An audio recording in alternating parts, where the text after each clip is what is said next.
আসসালামু আলাইকুম সবাইকে ওয়েলকাম করছি যুবরাজ খান আবির। আশা করি সবাই বেশ ভালো আছে। ফিলিপে লুইসকে আমরা মনে করি যে ব্রাজিলের আগামী দিনের ফিউচার কোচ।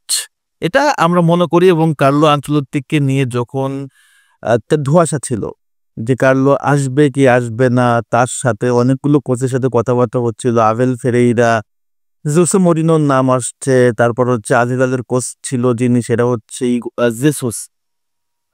তারপরে হচ্ছে ফিলিপ লুইস, অনেকের সাথে কথাবার্তা হয়েছে, কিন্তু শেষ পর্যন্ত কার্লো আনচেলত্তি হয়েছে ব্রাজিলের কোচ। তবে কার্লোর পরে ব্রাজিলের আসলে কোচিং এর দায়িত্ব নেওয়ার মতো একজন যোগ্য ব্যক্তি এই মুহূর্তে এক্সিস্ট করে ব্রাজিলে, সেটা হচ্ছে ফিলিপে লুইস। ফিলিপে লুইস যখন ফ্লামেঙ্গোর দায়িত্ব নিচ্ছে, এরপর থেকে ফ্লামেঙ্গোর টিমটা একটা চমৎকার টিম হয়ে গেছে, ডোমিনেটিং টিম হয়ে গেছে, যে কোনো দলের এগনেস্টে এই দলটা ফাইট করতে পারে। দেখেন, ক্লাব বিশ্বকাপে ব্রাজিলে টোটাল টিম খেলতেছে হচ্ছে 4টা। ফার্স্ট পালমেইরাস, তারপর হচ্ছে বোটাফোগো, তারপর হচ্ছে ফ্লামেঙ্গো এবং লাস্ট হচ্ছে ফ্লুমিনেন্স। তো এই 4টা দলের ভিতরে আমি যদি কম্প্যাক্ট দেখি এবং পারফরমেন্স দেখি, ওভারঅল মিলে পালমেরাসের পরে ফ্লামেঙ্গোকে রাখতে হবে। তো ফ্লামেঙ্গোর প্লেয়ার যে খুব বেশি কোয়ালিটিফুল বিষয়টা কিন্তু এমন না। তবে এই টিমটার ভিতরে একটা গঠনমূলক, একটা পারফেক্ট কম্বিনেশন তৈরি করছে হচ্ছে ফিলিপে লুইস। তার নেতৃত্বে এই টিমটা চমৎকার লেভেলে ডোমিনেট করতেছে। আজকের ফার্স্ট গেম খেলছে তিউনিসিয়া ক্লাবের সাথে এবং তার দল 2-0 গোলে জিতছে। হ্যাঁ, 2-0 গোলে জিতছে, বেশি বড় মার্জিন না হলেও 2-0 কিন্তু ছোট কোনো মার্জিন না। তবে ম্যাচের স্ট্যাটস যদি আপনি দেখেন তাহলে এই ম্যাচ দেখে আপনি মুগ্ধ হবেন। ফ্লামেঙ্গো রিসেন্টলি আমরা দেখতে পাচ্ছি জর্জিনোকে তাদের দলে ইনক্লুড করছে। জর্জিনো ছিল চেলসি, তারপর ছিল আর্সেনাল, এখন চলে আসছে ব্রাজিলিয়ান লিগ ফ্লামিঙ্গোতে। এবং মিডফিল্ডে ফ্লামিঙ্গোর এই মুহূর্তে সবচেয়ে ভালো ব্যালেন্স তৈরি করছে হচ্ছে জর্জিনো। মিডফিল্ডে জর্জিনো এবং গার্সন এই ফ্লামিঙ্গো টিমটাকে একটা ভালো সেবা তৈরি করছে। ডিফেন্স লাইন আপে আমাদের ফিলিপ লুইসের সবচেয়ে ভালো একটা সেট তৈরি করছে।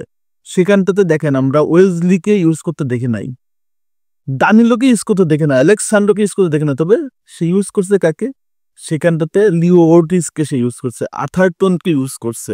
বাকিরা আপনি হয়তো বা চিনবেন না। তবে ডিফেন্সে একটা ব্যালেন্স তৈরি করছে, যেখানে একটা কম্প্যাক্ট ব্যালেন্সে প্রতিপক্ষ যেন আক্রমণ করতে না পারে। মিডফিল্ডে জর্জিনোকে ইনক্লুড করার পর মিডফিল্ডে আরো শক্তিশালী হয়েছে, যেখানে গার্সন আছে। তারপর লেফট উইংয়ে আরো রয়েছে। তারপর হচ্ছে আপনার আক্রমণে পেড্রো রয়েছে। ওভারঅল মিলে এই টিমের ভিতরে একটা স্বয়ংসম্পূর্ণ ব্যালেন্স নিয়ে আসছে যে দলটা আজকে খেলছে এবং টোটাল 71% বল দখল রেখে 11টা শট, 4টা অন টার্গেট শট, সেখান থেকে 2টা গোল। ফিলিপে লুইস একটা অন্য মাত্রায় যোগ করছে এই ক্লাব বিশ্বকাপে।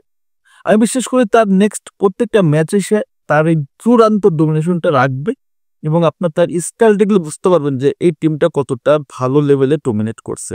পাস করছে কয়টা? 700 প্লাস পাস করছে। তাহলে প্রতিপক্ষ সুযোগ পাইছে? প্রতিপক্ষ সুযোগ দেয় নাই। তো আমি বিশ্বাস করি যে ক্লাব বিশ্বকাপে ব্রাজিলের যে দলগুলো খেলতেছে সবচেয়ে টপ নচ জায়গায় পৌঁছে যাবে ফ্লামিঙ্গো এবং ফিলিপে লুইসের অধীনে এই দলটা যথেষ্ট ভালো করে সে কোয়ালিটি এই দলটা আছে। তবে এই ম্যাচটাতে কার্লো আনচেলত্তি মাঠে বসে উপভোগ করছে এবং বিশেষ করে গার্সনের পারফরমেন্সটা দেখার জন্য, কারণ গার্সন ব্রাজিলের নিয়মিত প্লেয়ার এবং গার্সন আজকে ভালো পারফরমেন্স করছে, কোনো সন্দেহ নেই। এবং ব্রাজিলিয়ার রাডারে বা ব্রাজিল টিমের সাথে যারা আছে তাদের পারফরমেন্সটা সবচেয়ে বেশি ইম্পর্টেন্ট, বিকজ নেক্সট কল আপে কিন্তু তারাই আবার দলে ইনক্লুড হবে। সো ব্রাজিলের ক্লাবদের এই যে পারফরমেন্সগুলো সত্যি কথা হচ্ছে মন কাটতেছে এবং ব্রাজিলের প্লেয়াররা যে পারফরমেন্স করতে সেটা দুর্দান্ত লাগতেছে। ফ্লামেঙ্গোর খেলাটা হয়তো সকাল সকাল অনেকে দেখেন নাই, যারা দেখেন নাই তাদের জন্য আলোচনাটা করা। দুর্দান্ত খেলছে ফ্লামেঙ্গো এবং নেক্সট ম্যাচগুলো ফ্লামেঙ্গো সহজে জিতবে কিনা জানি না, তবে এই পারফরমেন্স ধরে রাখতে পারলে জয়েন জিতবে ইনশাআল্লাহ। ধন্যবাদ সবাইকে।